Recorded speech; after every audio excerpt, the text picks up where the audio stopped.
talk about, well, two very important relationships that India has nurtured and built on. One is the Russia-India relationship, and second, the relationship between India and the US, which has, of course, grown multifold during Prime Minister Modi, President Trump's tenure, and is likely to, in fact, continue to build on that. Ambassador Kanwal Sibal, former Foreign Secretary, joins me to talk first and foremost about the role that India is playing as the bridge nation. Ambassador Sibal, we are the country that was able to go across and speak to warring sides. We were the only ones who spoke to President Putin and also to Zelensky. No other country has that kind of ability and stature. How do you see India's role as a bridge nation set to grow from here, and our ability to reach out to rival nations?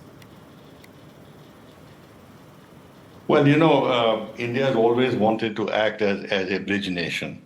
That was the whole sense of the non-aligned movement, which we founded, that we wanted to be a bridge in the Cold War between both sides. And India had good relations with the Soviet Union and had good relations with the United States, though there were difficulties in our ties with the United States. Nevertheless, there was a dialogue that was continuing at various levels. Then I think the entire rationale of our foreign policy of strategic autonomy actually means that we are not going to be hostage to the policies of one bloc or the other between two opposing sides, that we'll keep our strategic autonomy. Where strategically we have common interests with one partner, we'll go and forge stronger ties with that partner. And where we have strategic ties with another partner, we will not discard those ties under any pressure and maintain them. And this is what we've done with regard to our much improved, vastly improved relations with the United States and our determination to preserve our long-standing, friendly, reliable ties with Russia. I think it was a remarkable success of this policy of being able to act as a bridge between opposing sides, to be able to talk to countries who themselves were not talking to each other, was the G20 presidency, which could have failed had India not been the president at that time. It is very likely that the G20 would have collapsed, as there would have been no joint statement at the end of it.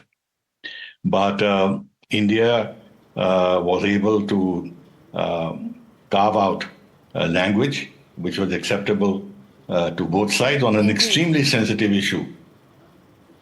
Indeed, absolutely. On that very sensitive issue is when the New Delhi Declaration became a big hit. I want to talk about Russia as well. You mentioned that it's a relationship that's gone, and we've strengthened that the last 7 decades. And one that we've built on from a strategic as well as defense aspect. But due to paucity of time, Ambassador Sibal, I also want to bring you in on the India-US relationship. There is the personal bond and camaraderie between President Trump and Prime Minister Modi that adds to the many dimensions that this relationship now opens itself up in terms of opportunities and possibilities. Well, I think the relationship was progressing very well. During the first Trump administration, Prime Minister Modi and Trump could establish a good personal rapport. Though on the trade issues, we could not move forward, unfortunately. More importantly, there were some concerns that with the Democratic administration under Biden, some of the momentum that we had built up in our ties with the Trump administration might be lost. But actually, it was totally to the contrary. The relationship deepened, advanced during Biden's presidency, despite the fact that on Russia and Ukraine, we took positions that were different. Initially, the Biden administration put pressure on us to reduce our defense ties with Russia, and we resisted that. And the most significant advance that we made during the Biden administration was in the area of critical and emerging technologies, where this initiative, ICET, was set up, chaired by the National Security Council, National Security advisors on both sides. That was a big step forward in terms of tying up our advanced sectors of research and industry together. And there are many other things that were achieved during the Biden years. Although there was another undercurrent of relationship in those years, which was problematic for us. This was the constant criticism of India on the democracy front, on the minority persecution front, etc., human rights issues, religious freedom issues. These were problems that were there.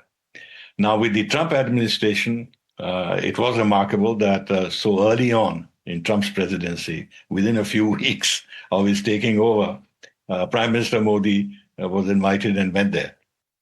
All right, Ambassador Sibal, I'm going to leave it there. As you pointed out, the relationship between India and US is set to grow, and due to many such opportunities that lie ahead. Viewers,